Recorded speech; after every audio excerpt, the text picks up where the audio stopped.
of European experience. They give us this experience, just we have to carry. Everyone now attending this workshop is responsible today, is responsible to carry the message to his department, maybe to his work, maybe it's an hotel, maybe it's an, it's a governmental department, maybe it's public or private sector, both, okay. So we have to carry this message, but we have questions to Rania, I think. We have questions like, Rania, you said in one of your slides, there's something about customers, who do customers need accessible tourism, and so now you are talking about customers, okay, and you are talking that accessible or the disabilities people, they are customers also, same as others, right?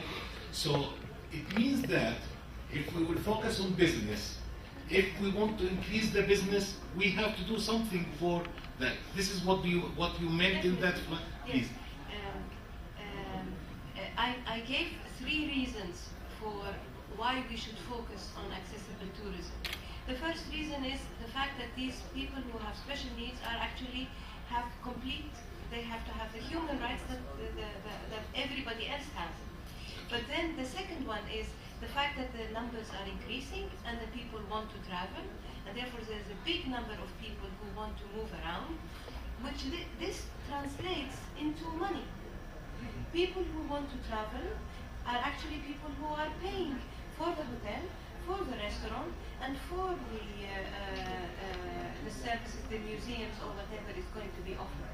Therefore, there are 3 reasons why we should be focusing on accessible tourism. If you are a businessman, maybe you will only think about the profit factor. If you are a tourist organization, you will want to actually increase the number of visitors to your museum or to your hotel. And then if you are a human rights activist, and we should all be, you should also focus on the fact that they also have the right to move around like we do. Thank you, Rami. Anyone has more questions? أنا ما بدي آخذ to be only the moderators. All of you are moderators. All of you have to help me today. Okay. So yes, we have too many questions, and you can say it in Arabic, in English. Okay. If you have any questions, you are ready.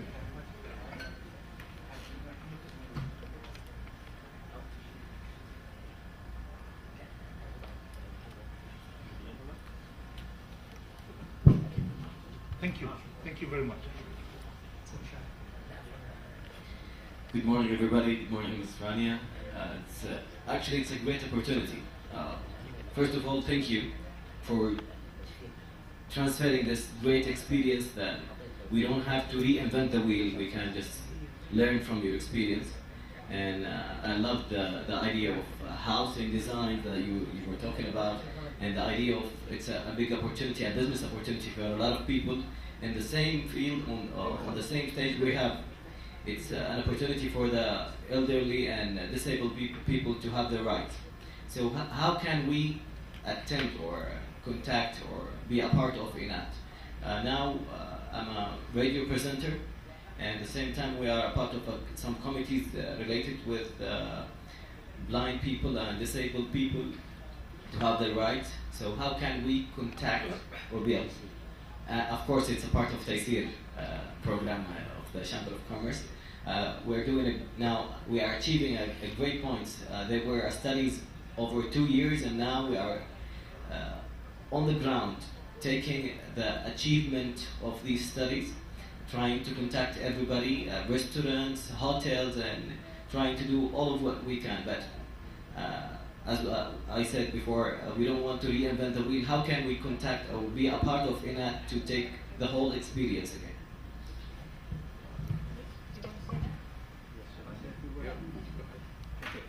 Well, thank you very much for your question, and it's very encouraging that you're so positive, and that you also have some experience to relate to, that you've been making studies, and this is one of the key things that I think can drive the whole market forward.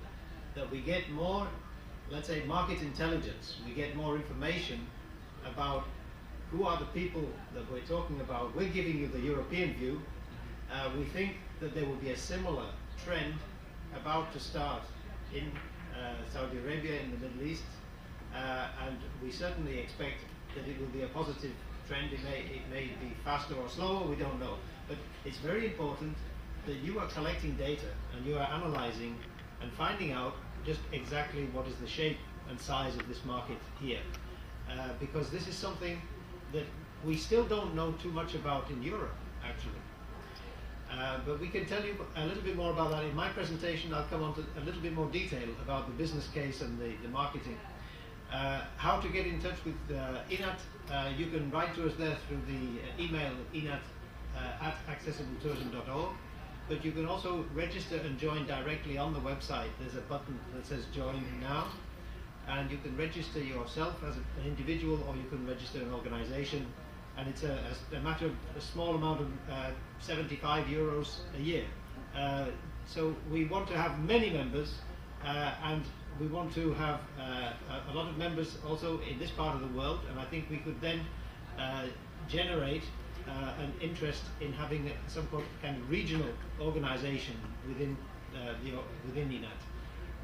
This is something that we've had in mind. We have other national coordinators in different countries, in different parts of Europe, and they're running their own networks. So that's the last word I want to end on, network, which is it's a European network, but it's also a global network. In fact, we grew rapidly from being a European network. Thank you. Thank you, Ivor. So also you have the brochure there. Okay. Any other questions? Yes, please. عليكم السلام. أيوة. تفضل.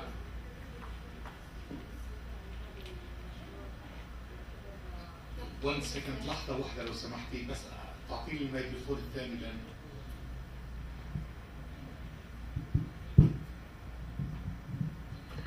طبعا أشكركم على هذه ورشة العمل. أوكي، هي حاجة مميزة، بس أنا ماني شايفة إنه في عدد كبير من الناس حاضر هذا المشروع، وهو يعتبر حاجة مرة ممتازة. أوكي، على أساس تعريف بهذا المشروع لأكبر عدد من الناس، فأنا ماني لاقي عدد كبير من الناس حاضرين. الحقيقة إن إحنا دعينا أكثر من 30,000، وأرسلنا دعوات إلى كل الفنادق الرئيسية يدويا، يعني في مندوب طلع من عندنا وزار كل فندق وسلم دعوة. هذا بالإضافة إلى الاتصال التليفوني بكل وكالات السفر والسياحة والشركات اللي لها علاقة. ولكن كما ترين يعني نحن نعول يعني حضوركم الله يجزاكم خير، وجودكم أثر الورشة، ولكن البرنامج ده سيتم تسجيله توثيقيا، يعني كأن حيحفظ على DVD ويعاد توزيعه إن شاء الله. يعني ما أقول لكم الكلام ده أحسن لا تمشوا. أختي العزيزة، بس ما تعرفنا على الاسم الكريم. معك نور غزاوي من شركة الطيار للسياحة والسفر. أخت نور، أهلا وسهلا. نهى. نهى. أخت نهى، يعني في نقطتين أساسيات. أولاً الحضور مهم، والحضور هو اللي دائماً يفعل أي ورشة عمل. الحضور اللي موجود أنا بعتبره اليوم إنه يعني ممتاز بالنسبة لموضوع الاكسسبل توريزم، لأنه إحنا مرة ثانية بدي أعيد لك، إحنا عم نحكي عن سياحة ذوي الإعاقة. يمكن لو تحدثنا عن ذوي الإعاقة بشكل كبير ممكن يكون الموضوع مختلف شوية، بس نتحدث عن سياحة ذوي الإعاقة.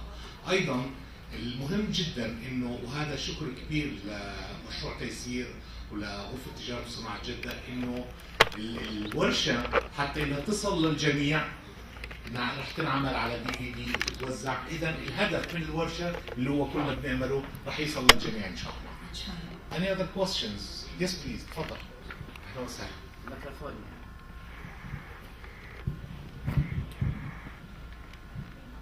بسم الله الرحمن الرحيم، والصلاة والسلام على رسول الله نبينا محمد وعلى آله وصحبه أجمعين. أخوكم يوسف بن عوض الأحمدي، شركة الأفكار السعودية للتنمية. السؤال الحقيقة إضافة لسؤال الأخت حقت شركة الطيار، أنها ذكرت الحضور، وقلت أنتم دعيتوا دعوات للفنادق والشركات السياحية. المعنى الحقيقة في نظري أنه الهدف الأساسي في هذا الشرح، يمكن احنا عندنا معاهد لذوي الإعاقة في السعودية.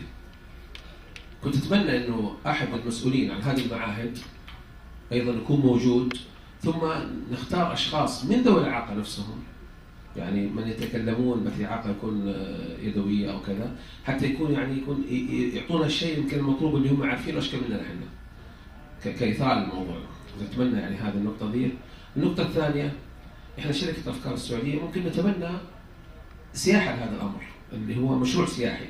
هل شركتكم أو التعاون مع تيسير أظن يوجد دراسة لبعض المشاريع في هذه المنتجعات المناسبة لذوي الإعاقة نشارك فيها؟ هل هناك خطة إنشاء شركات استثمارية زي ما تفضلتم بهذا الخصوص؟ أتمنى الحقيقة أني أسمع إجابة في هذا. فيما يخص دعوة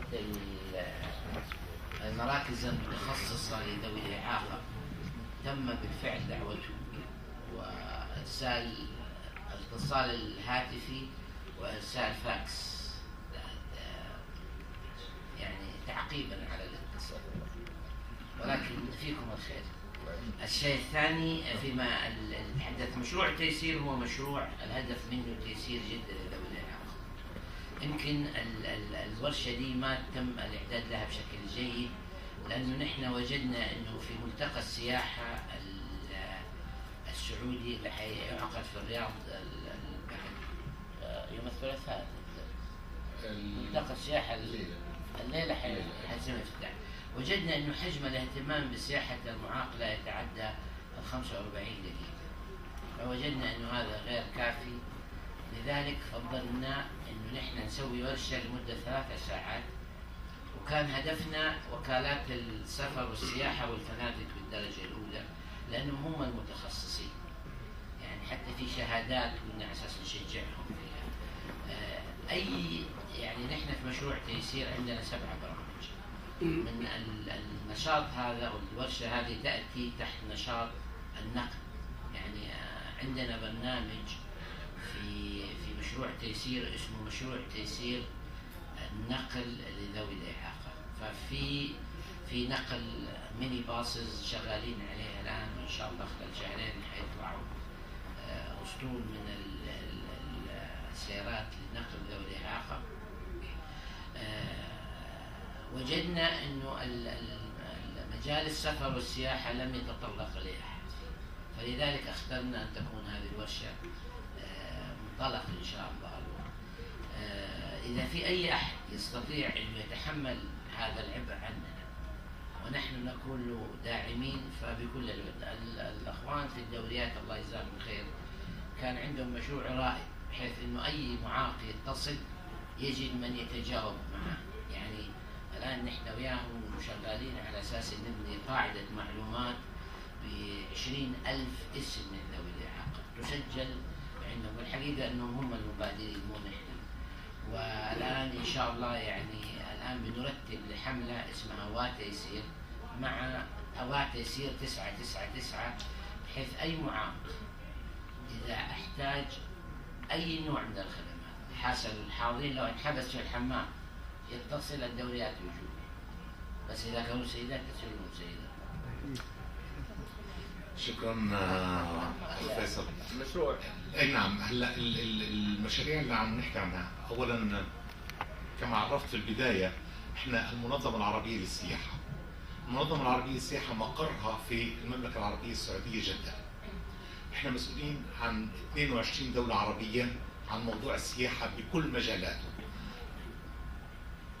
جزء اللي هو مختص بموضوع سياحه ذوي الاعاقه. هناك مشاريع كثيرة، منها مشاريع اللي هي المشاريع الحكومية للأماكن السياحية، مثلا زي مدينة جدة ودول أخرى، دول العربية الأخرى أيضا عندها الأماكن المختصة سياحيا. نركز الآن على أن يكون هناك في فاسيلتيز اللي هي تسهيلات لذوي الإعاقة. الآن خلينا ناخذ مثال الفنادق. هل كل الفنادق في الدول العربية مجهزة